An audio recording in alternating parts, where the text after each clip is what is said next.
I'm here on episode number 47 of the Path to Follow podcast with my good friend, Professor Jonathan Zimmerman from University of Pennsylvania. Professor Jonathan Zimmerman is one of the leading education historians today. His work and writing examine how education policies and practice have evolved and where politics and social movements intersect with teaching and learning. Dr. Zimmerman holds a Ph.D. from nearby Johns Hopkins University, and he has authored books on sex and alcohol education, history and religion in school curricula, and the history of public schooling, and my personal favorite to read and learn about, teaching controversial issues in the classroom. His most recent book, published only a couple weeks ago, right? April 1st, is titled Free Speech and Why You Should Give a Damn. And I'm very excited, Professor Zimmerman, to talk to you about free speech today and everything you're doing right now in that regard. So hopefully I covered everything there in that intro, Professor. You forgot the part where I cured cancer. Otherwise, it was accurate. Awesome. Thank you, Jake. Thank you for having me, and thank you for doing this podcast. I think it's a terrific idea, and a great way to kind of reach people that you care about issues you care about. So more power to you. Thank you very much, and get into some of the details of what you do, how you got into education, and your story, and then maybe at the end of this podcast or in the middle we can talk about your book and what you've been doing right now. But the podcast is called Path to Follow Podcast, and I think one of the first questions I ask people is how they got to do what they're doing right now, and what led you to the path of education. And I know it's probably a long story, and there are a lot of events that happened that led you here. But what were some of those initial kind of motivations for entering the field of education? Wow. Well, how long do we have? I mean, it really starts with my childhood, like all stories do. And the fact that I had an extraordinarily rich, I think, and rather distinct childhood because my parents were in the Peace Corps, like I was subsequently. And so what that means is, as a little tyke, grades 1 through 4, actually K through 4, I lived first in Bangalore, India, and then in Tehran, Iran. And in Bangalore, India, I went to the Bishop Cotton School for Girls, which took a very small number of boys in the lower grades. And in Tehran, Iran, I went to the community school, which was a fabulous international school at a time in the history of that country where Tehran was, a hugely international and cosmopolitan city, because of the oil boom and everyone that was moving there. And those experiences, those are formative years, right? I mean, it's almost all of elementary school. And I'm sure you can remember things from 2nd and 3rd grade. I know that I can. But I think that really did begin my journey as an educator, because it made me curious about the ways that people educate each other in every sense, and how that happens differently in different cultures, in different nations, how it changes over time. And after college, I joined the Peace Corps myself, and I was sent to Nepal, where I was a school teacher in the western part of the country, in a village where there had never been a white person. A lot of kids thought I was a ghost. What'd you teach in Nepal? I was an English teacher. Nice. Yeah.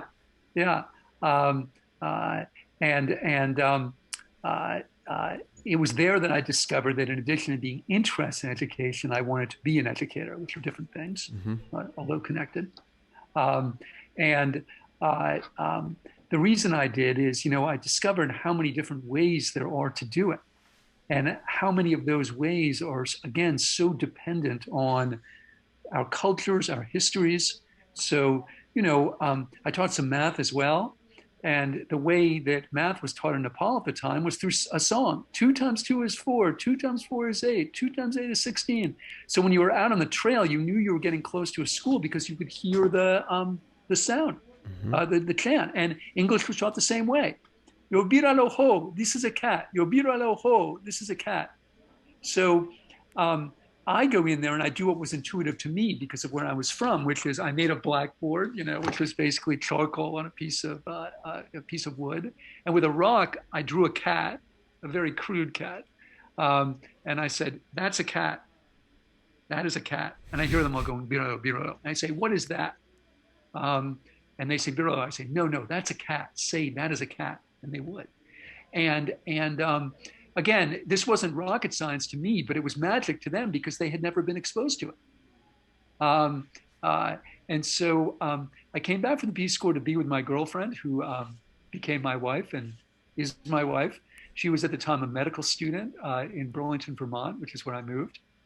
And I started teaching, ironically, um, at the high school he had attended some 6 years earlier, South Burlington High School. Um, uh, and this was back in the halcyon days when if you had taught in the Peace Corps, there were certain states that would certify you to teach in their public schools. And this helps to explain one of the many ironies of my career, which is that although I teach education courses, I've never taken one. I just teach them. That's what I do. That's how I roll. Uh, um, and then I just followed Susan for the rest of my life, which is not a bad game plan if you can do it. Just fall in love with somebody amazing when you're a kid and you don't know any better, and then just follow them. And that's what I did. I followed her to Baltimore, to Charm City, where you are, still our favorite city, because she got a residency at Hopkins. I taught for 1 year in East Baltimore, where I was a failure, in part because I think I hadn't been prepared to do it. In Nepal and in South Burlington, I was a tremendous success, I think for different reasons. And in East Baltimore, I was a failure. I lasted a year. Um, and then I started at the Johns Hopkins University, as we say. You got to have that pretentious article, the Johns Hopkins University. When you say you were a failure in East Baltimore, what do you mean by that? What was so difficult for you? I was a failure because I tried to do the same things and teach in the same way as I had done in my previous posts. Mm-hmm. Again, just working on intuition. But what I didn't understand was how different the circumstance was there, mm-hmm. and how I really had to alter the way I taught and the methods I used, and even the way I thought about the whole process in accord with the differences there. Um, so I lasted a year. I applied to one graduate program, and don't try this at home. It's all luck. Everything is luck. I got in. I wasn't going anywhere. I mean, I wasn't going to leave, right? And that's I got a history degree, and your first year or two, you're kind of reading forever, deciding what you want to write about. And I wanted to write about this thing called education. And most of the people in the department, which, by the way, at the time was dominated by some sort of craggy old white men, they looked askance at this, and they're like, "John, do you want to eat? Do you want to eat food? If so, why would you willingly add the word education to your name? Like, don't you understand that in the United States we subtract 50 or 500 status points as soon as you start talking about that?" Mm-hmm. Fortunately, my mentor, Ron Walters, who was this tremendous man who retired last year. In fact, we're planning a retirement party for him, which was going to be in Baltimore and is going to be on Zoom, which sucks. Mm-hmm. Anyway, Ron, he had, I think, the best attitude you can have as a graduate instructor, and one that I've tried to imitate, which is, "Are you into this?" If you answer yes, he says, "Then do it." Like, there's so much that's awful about academic life. The good part is you get to read and write what you like. So if you find something that you like, do it. Don't worry about anything else except that. Mm-hmm. I ended up writing a dissertation that was about the history of alcohol education. That became my first book, Distilling Democracy. If you read that book, you may become the first person who's not a blood relative to read that book. But then I followed Susan again to Philadelphia, where she started a fellowship in infectious diseases, which was her specialty. And I applied to one job. Again, don't try this at home. It's all luck. It was at Westchester University, which is outside of Philadelphia, formerly actually the State Normal School, where, among other things, my job was to prepare future social studies teachers and teach a class called Methods of Social Studies. Again, a class I had never taken, and this will become relevant, but I just taught. And I did it for a couple of years at Westchester while I was driving around and watching people student teach, which is another part of my job, which was actually a great way to learn about Philadelphia and its schools and everything else. Um, and in the course of doing that, I decided I was teaching methods of social studies entirely wrong because I was teaching in a classroom at Westchester where we would sort of fake teach each other. And that didn't really make sense to me. I'm like, why don't I just meet my students in one of these schools where I practiced, where I watch them practice teach, and we'll do it there. We'll teach the class and we'll teach kids as part of the class. And by this time, I knew a bunch of principals because I had been driving around visiting these schools, and I bounced this idea off one of them. And she says, John, that's a great idea. Why don't you send me your Philadelphia, your Pennsylvania teaching certificate, and then we'll try to work this out. Well, you know where this is going, or maybe you suspect. Maryland had reciprocity with Vermont, which was why I could teach in the Maryland public schools. But Maryland neither had reciprocity with Pennsylvania. Okay, so this is pre-internet. And what I had to do was get on the phone and try to track down the associate superintendent of certification affairs, somewhere in the bowels of Harrisburg, Pennsylvania. And 45 minutes later, I've got her on the phone. And I explained to her what I'd like to do and why I'd like to receive the certificate. And she says, okay, you want to be certified to teach social studies. Have you taken methods of social studies? And I said, I have not. But I should tell you that I do teach methods of social studies. Will that suffice? And she says, no, you got to take it. And by this time, it seems like the theater of absurd to me. And I'm laughing. And I just say, should I register for my own class and give myself a grade? And her response, I've never forgotten it. It's just the pièce de résistance. She says, no, that would violate policy. And I've always loved that because that's the incest taboo of the bureaucrat, right? Like the great people that we respect and admire in history. I don't know, Jefferson, Buddha, Jesus, Gandhi, right? They all followed policy. Go visit their graves and you'll see that. Followed Mahatma Gandhi, followed policy. Martin Luther King Jr. followed policy. And shortly after that, NYU called. And unbelievably, I got that job too, to teach the history of education there. And I taught there for 20 years, commuting between Philadelphia and New York, as we raised 2 kids in the suburb of Philadelphia. Wow. After they were launched, interestingly and perhaps counterintuitively, it just became too hard for us. Susan was okay with it. This may be more than you wanted to know, but this is the story. She was okay with it when there was at least one daughter afoot. But once they were gone, it's like, no, I'm not going to be alone in the house half the week while you're in New York. And amazingly, I was able to engineer the shift to the University of Pennsylvania, which is how I met you. Excellent. So that's the story. That's the story. How did you kind of narrow down what you were so interested in within the field of history of education into the topics of controversial issues in the classroom and sex and alcohol education and currently free speech? How did you kind of pinpoint, and maybe we could just choose free speech in the interest of time, but there's definitely a theme that runs through. Okay. And it's a good question. It's the rare question that I can actually answer. Here's what it is. I did what you're supposed to do in grad school, which is I just did a huge dive on the literature of the history of American education.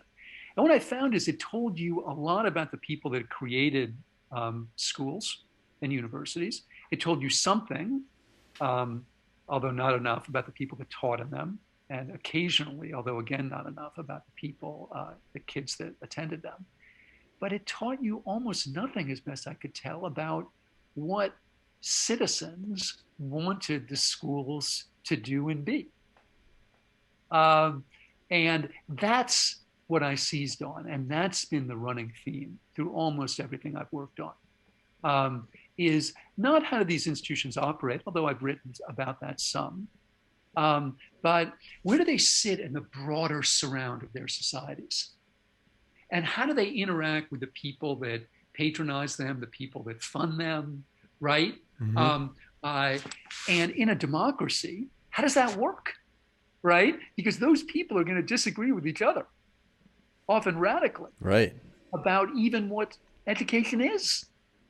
Um, Because uh, it's so political. It's everyone has their opinion on what's right and how to raise kids and what they oh, should be learning.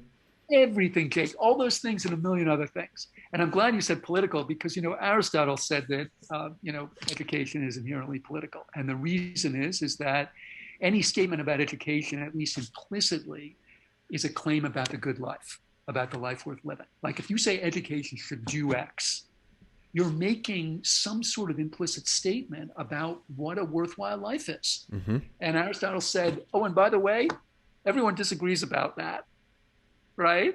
Like what the good life is, what the life worth living is. And therefore, we're going to disagree about education. And we do.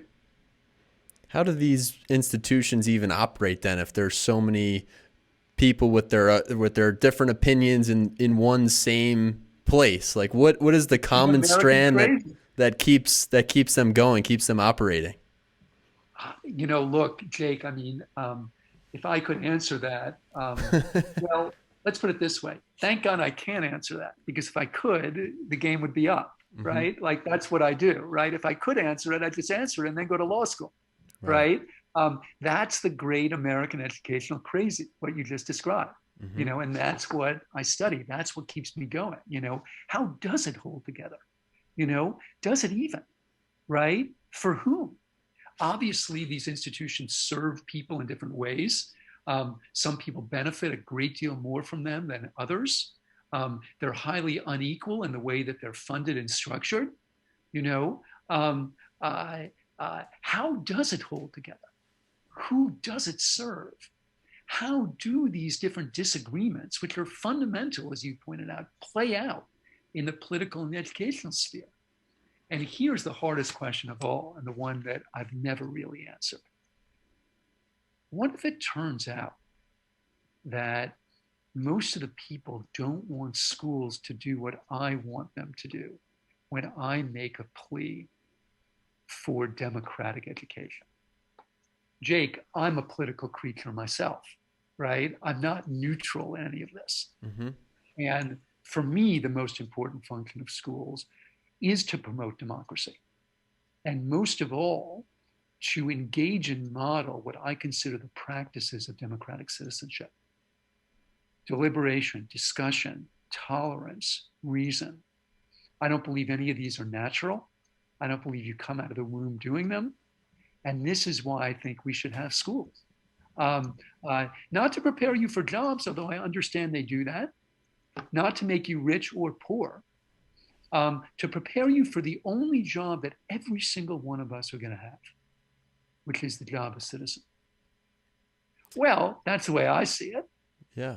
No. All right. That's what I think democratic education is. Jake, what if it turns out that the demos doesn't think that? A demos like the people? Wouldn't that make my idea of democratic education fundamentally undemocratic insofar as the demos doesn't share it? This, by the way, was a dilemma that John Dewey never really addressed. And in my very first book, I quoted an article by him about it that I've never seen quoted anywhere else. It could have been, but I haven't seen it. And it's an obscure article he wrote at the very beginning of the 20th century called, "Are the Schools Doing What the People Want Them to Do?" That's the title of the article. And he says, I can almost quote it by heart. He says, no, they're not. And they can't, because it's the job of the schools to teach the people what they want. Ooh, come on. Like, how many contortions are you going to go through here? How democratic is that? So, in this model, it's almost like schools are sort of like what revolution would be like in a Marxist framework. They're like the good thing that you need for all the other good to happen, right? But they're also part of the democracy, right? It's the job of schools to teach the people what they want. Really? Well, who's going to come up with what the schools are supposed to do? John Dewey? Right. Like, isn't that up to the people too? Yep. Like, they vote, they pay for the schools. And, that's, I think, just an inherent dilemma in this whole story. And that's why I think the bedrock of this entire conversation is freedom of speech and what you're currently writing about, because without freedom of speech, there is no there is no anything. There's no schools. There's no conversations in the classroom. There's no society. There's no democracy without that bedrock foundation, which is starting to become under attack in a lot of ways in American society today. Yes, it is. And that is the connection, right? If you believe in democracy, you believe in the ability of citizens to govern themselves. And if you believe in democratic education, you believe in a system that will prepare them for that. But Jake, you're exactly right. And that is the connection, right? The connection is we can't do any of those things I just described without free speech. What is democratic deliberation or exchange without free speech? You can't do it, right? And I do think it is under attack. I think we're in an illiberal moment. And I want to be really clear about this because we're also in a hyper-partisan moment, right? And what I want to be clear about is that the attack on free speech is fundamentally bipartisan. It's coming from every side, not just from one side. That's what's so troubling about it, is everyone's attacking. So when you turn on Fox News, you'll see this thing called cancel culture decried in very bright lights. And they'll trot out examples from universities, some of them deeply troubling, where people have been shut down or sometimes even fired because they said something that somebody doesn't like. And they're generally people, the people doing the censoring are on the right. The victims are often, the people doing the censoring in those episodes are on the left, and the victims are often somewhere in the middle or on the right, although not always. The thing that Fox News doesn't tell you is that Republicans are engaging in all sorts of cancel culture all the time. Look at the different state legislatures where there are these bills saying we're going to ban critical race theory in the classroom. We're going to ban the 1619 Project. What is that if not cancel culture? What is that if not a restriction, a fundamental restriction of free speech? And it's coming from Republicans. All right. So please understand, yes, there is a huge threat to free speech right now. But I think the most important caveat to add to that always, all right, is that it's coming from every side. Because we live in such a polarized environment now, each side accuses the other of abrogating free speech. And what I want to say is each side is right in that, right? They're both right because they're both wrong. And they're both doing to the other side precisely what they're complaining that the other side is doing to them. Would you say that even though it's happening everywhere on all sides of the political spectrum, do you think it's unbalanced in certain ways in that most media conglomerates are liberally run, and a lot of the people who hold power at institutions like universities are liberally run? Twitter and Silicon Valley is mostly liberally run. Is it unbalanced, or is it a conversation everywhere?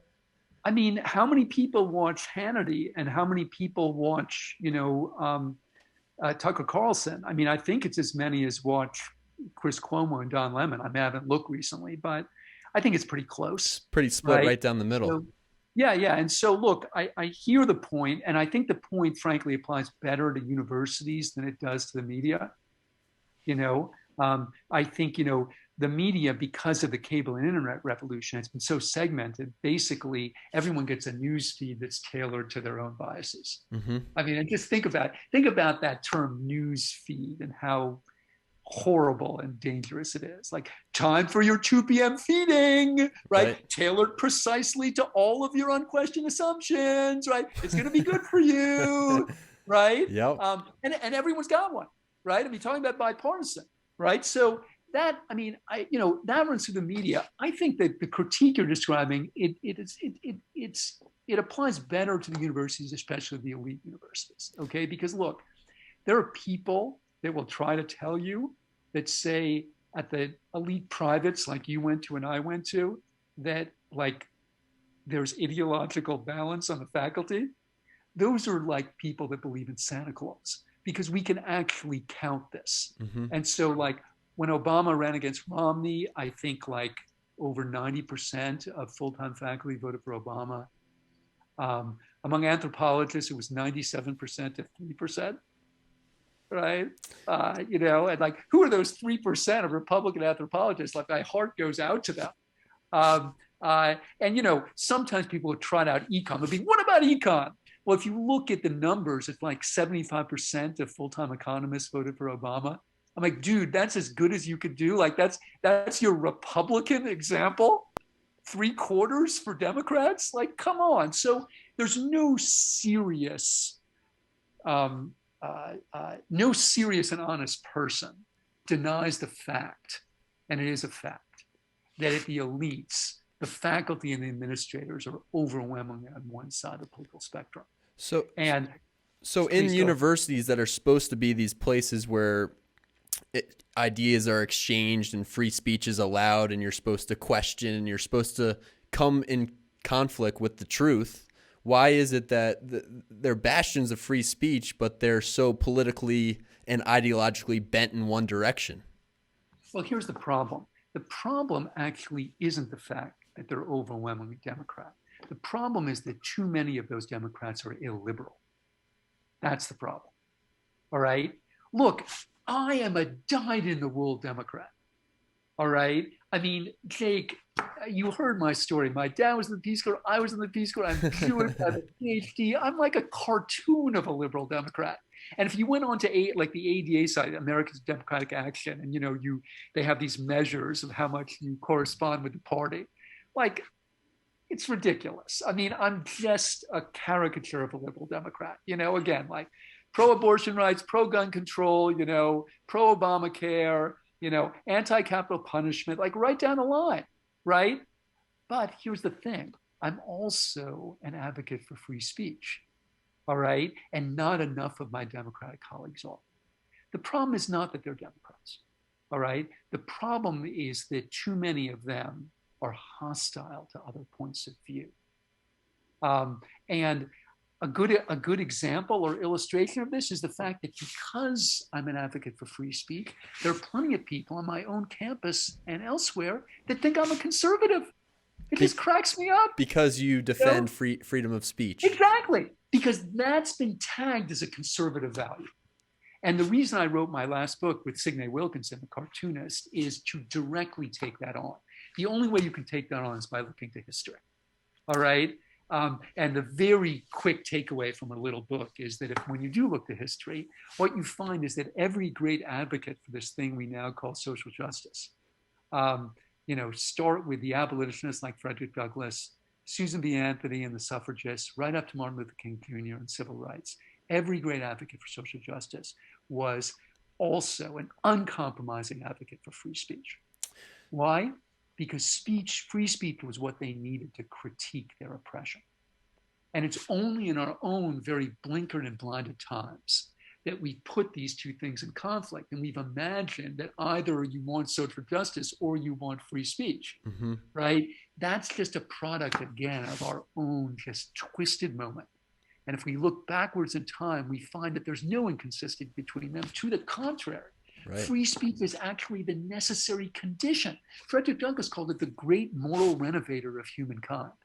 Because you take away his free speech, he can't critique slavery, right? And the first great censorship campaign in America was about this, right? I mean, it was, it was basically the slaveholding South saying you can't distribute anti-slavery literature. And by the way, in Congress, you can't take anti-slavery petitions. That was called the gag rule. I talk about cancel culture, right? I mean, they were trying to cancel the idea of abolitionism, right? And Douglass was saying, we got to be able to talk, because if we can't talk, all right, we won't be able to make anything better. So when we talk about freedom of speech in schools and elite universities, some people might be listening to this and say, what are you talking about? If you're removed from college, if you don't have kids in college, or you haven't really followed this happening in universities and institutions, what exactly are we talking about in terms of freedom of speech being limited in classrooms and in universities? Where exactly is that happening?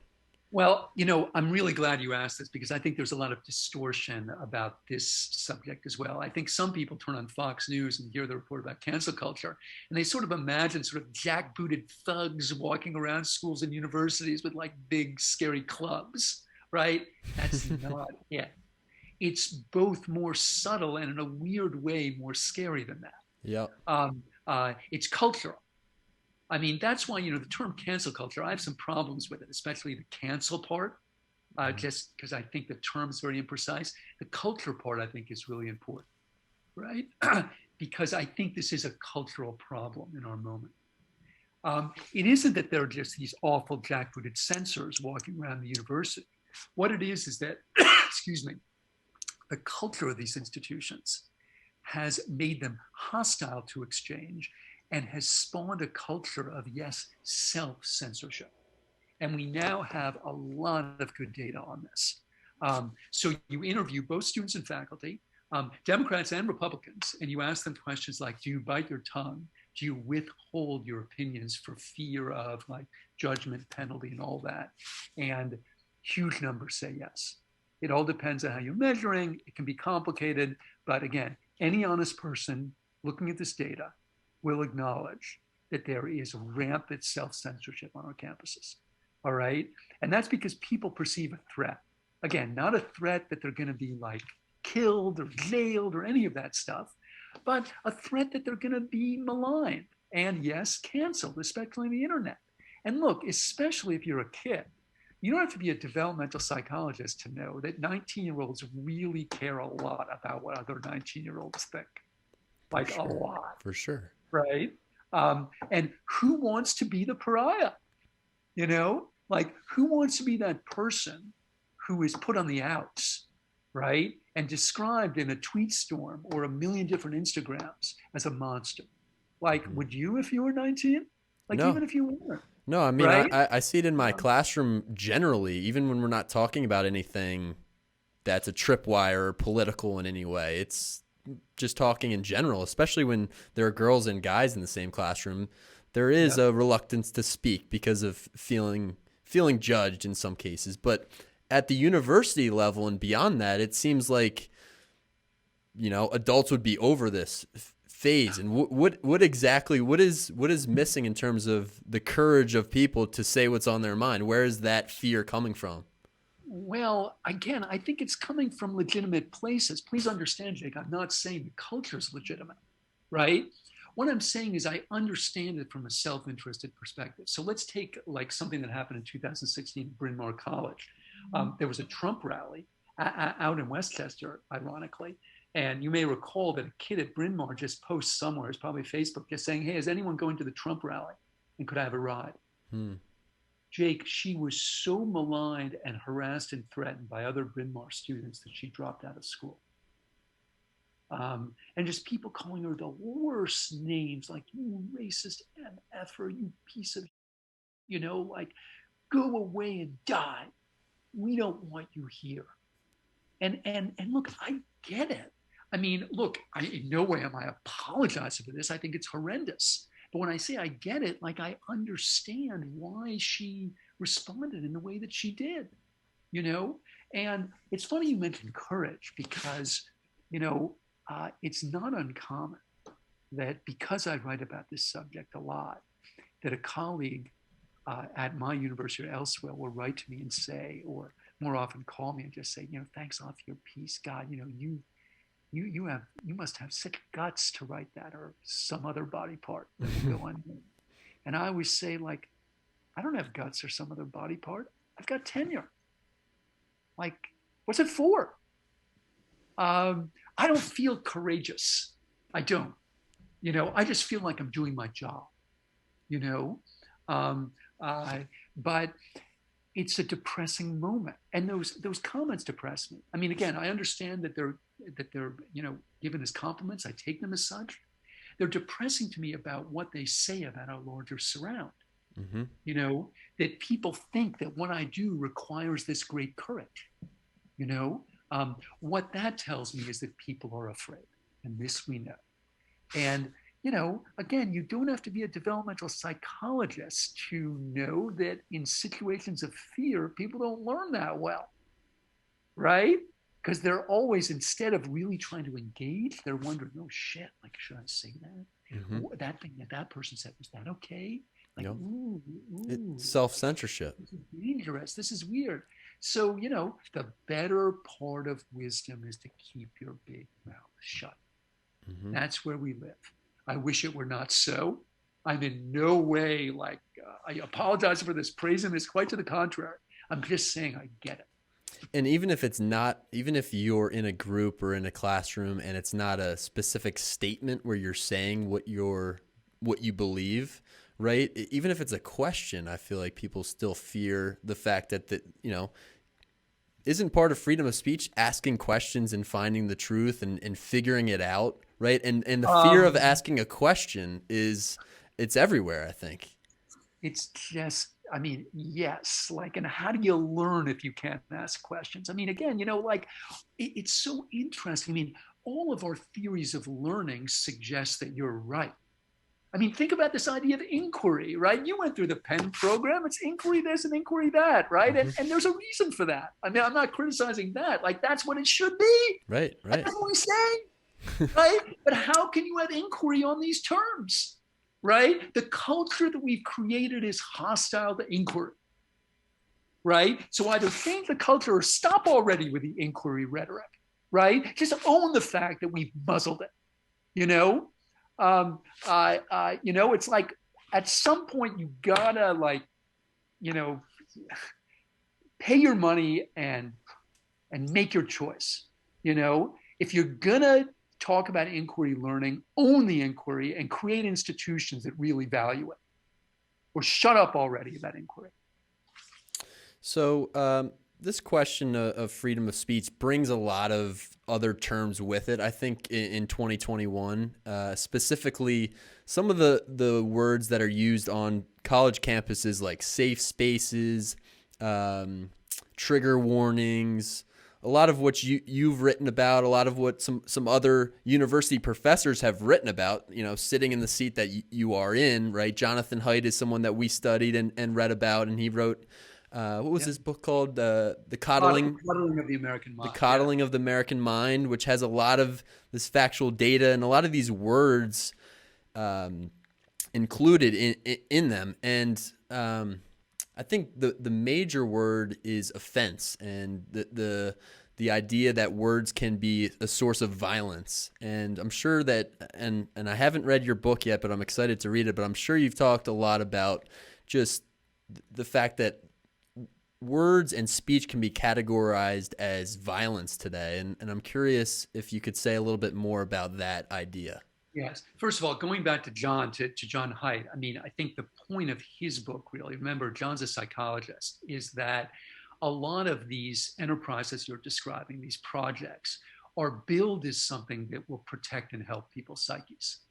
And I do believe that the advocates for these projects believe, honestly, that they will help and protect people's psyches. But I think John's point is, if you look at cognitive psychology and what it's taught us, they're wrong.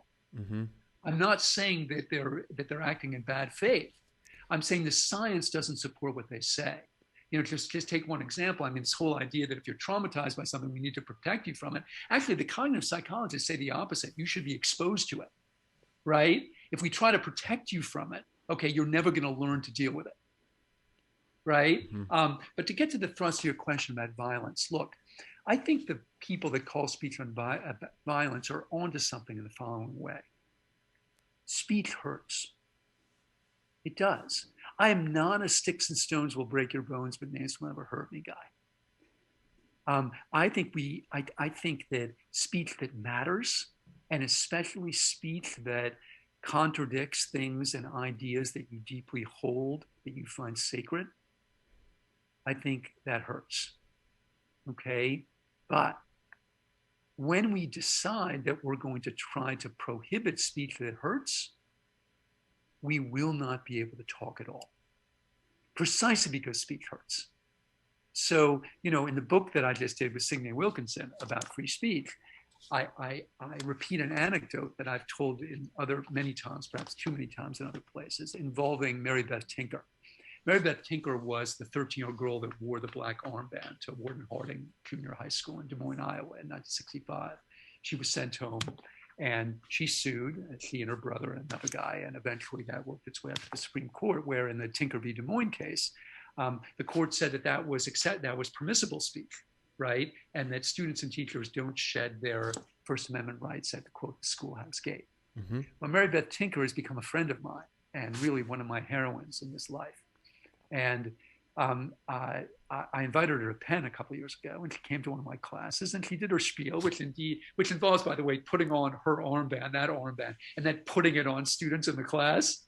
And I'm like, wait, shouldn't that be in the National Archives? You know, like, what do you have, like an original copy of the Constitution in your pocketbook as well? You know, but she's great. She does her spiel. And then the Q&A starts, and the students say, look, Ms. Tinker, you were fighting the good fight. You were fighting the war in Vietnam, right? That's what the Black Band was about, you know, was protesting the U.S. involvement in the Vietnam conflict. You were fighting the Vietnam War.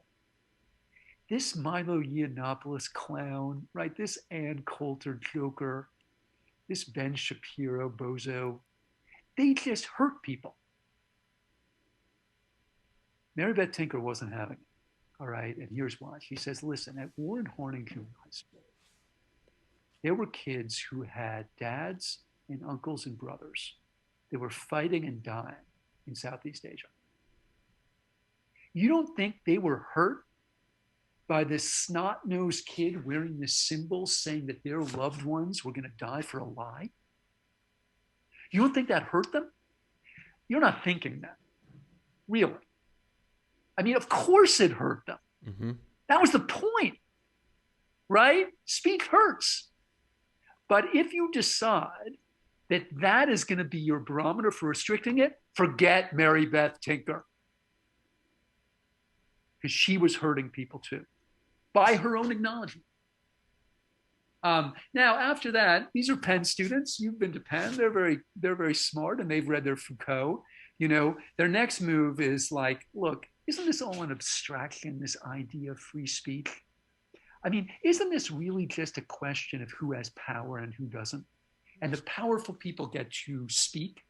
And so they're all about free speech, especially white dudes, right? Because they rule the roost.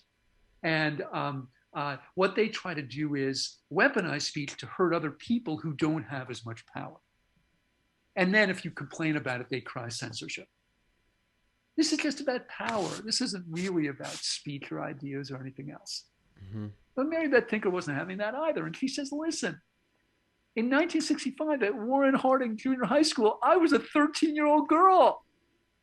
Speech was the only power that I had. And that's why that was it. And that's why that's the example in your book, right? Because it turns flips that argument on its head a little bit. That was it. And once you take away free speech, even with the best of motives, again, I know there are lots of people right now at this moment that don't agree with me. I'm not questioning their motives, right? I think they want a decent and just society.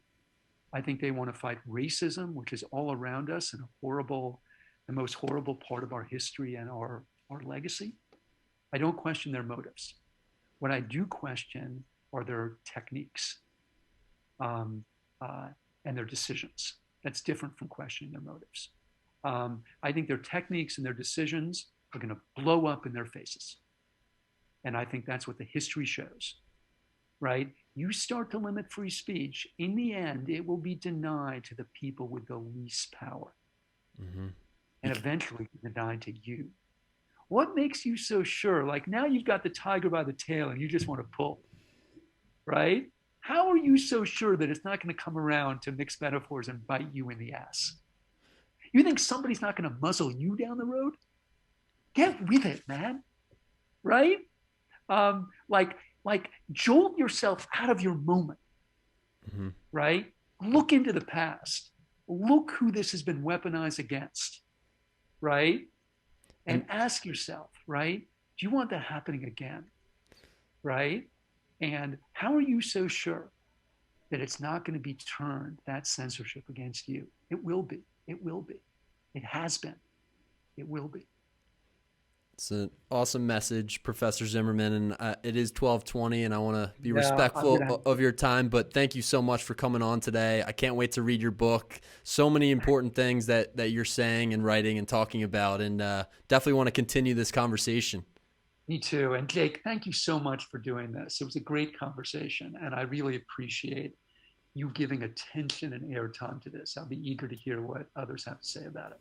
Awesome. Thanks so much. I'll talk to you soon. Thank you. Appreciate it. Yeah.